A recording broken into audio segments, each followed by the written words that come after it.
Hello, and welcome back to The Canadians. I'm your host, Jared Michael. Here at The Canadians, we attempt to understand Canada's contrarians. We believe contrarians are sometimes the only people holding valuable information the rest of society desperately needs. Today, no guest, just me. I want to talk about something I've been wrestling with for a long time now. And that's the feeling that modern society is slowly forgetting how to love people it disagrees with. Not approve of, not celebrate, not validate, love. And I know that word makes people uncomfortable now, especially in political or cultural conversations, because we tend to associate love with agreement or affiliation or loyalty to the same tribe. But I don't think that's what love actually is. I think love, at least in part, is the ability to remain connected to another person's humanity, even when they disappoint you, confuse you, anger you, or see the world differently than you do. And I think we're losing that capacity. You can feel it online. You can feel it in politics. You can feel it inside families now. The moment disagreement enters the room, people increasingly stop listening altogether. Not because they can't hear the other person, because they've already categorized them. Once somebody becomes a category, curiosity disappears. And once curiosity disappears, empathy usually follows right behind it. At that point, the other person stops being somebody you're trying to understand. They become a symbol, an obstacle, a representative of a dangerous tribe. And I think that process is a form of dehumanization, not historical atrocity, but the early instinct to reduce a complicated human being into a simplified moral object. Human beings contain multitudes. But modern culture increasingly trains us to flatten people into avatars. Good person, bad person, safe person, dangerous person.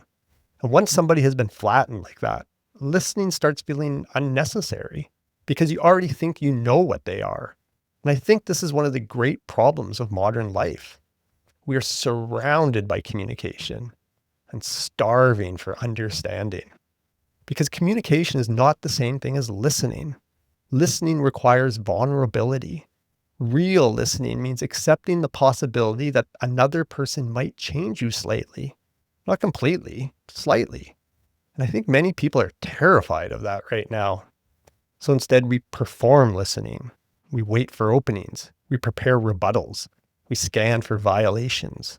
But we rarely encounter each other honestly anymore. One of the strangest parts of doing long-form conversations is realizing how quickly caricatures start collapsing once somebody is allowed to speak for an hour instead of 12 seconds. You start hearing pain, contradictions, thoughtfulness, fear, good intentions mixed with blind spots, which is to say, you start encountering an actual human being. And I think many of us are more emotionally exhausted by modern life than we realize because we were not built to perceive each other this way. Human beings evolved in communities, in relationships, in physical spaces, not inside giant digital moral sorting machines constantly training us to distrust and categorize one another. And somewhere along the way, many people started confusing moral certainty with moral maturity. But they are not the same thing. Sometimes maturity means holding on to another person's humanity, even while profoundly disagreeing with them.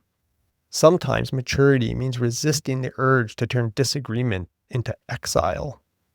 Now, to be clear, this does not mean all ideas are equally good. They aren't. Some ideas are destructive. Some people are manipulative. Boundaries matter. Judgment matters. Discernment matters. But if every disagreement becomes dehumanization, society starts tearing itself apart at the psychological level.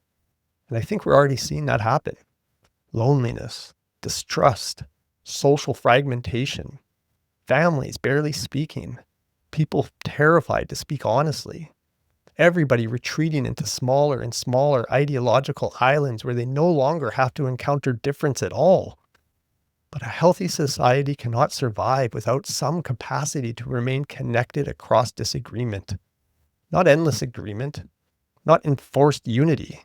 Just the ability to still recognize another person as fully human, even when they think differently than you do.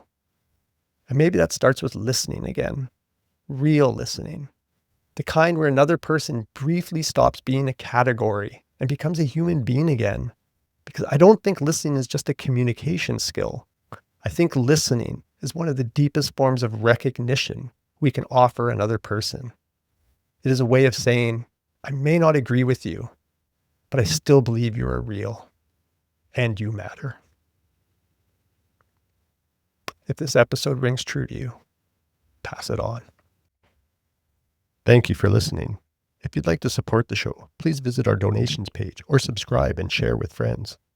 The Canadians, working class roots, a free speech lens, Canadian contrarians.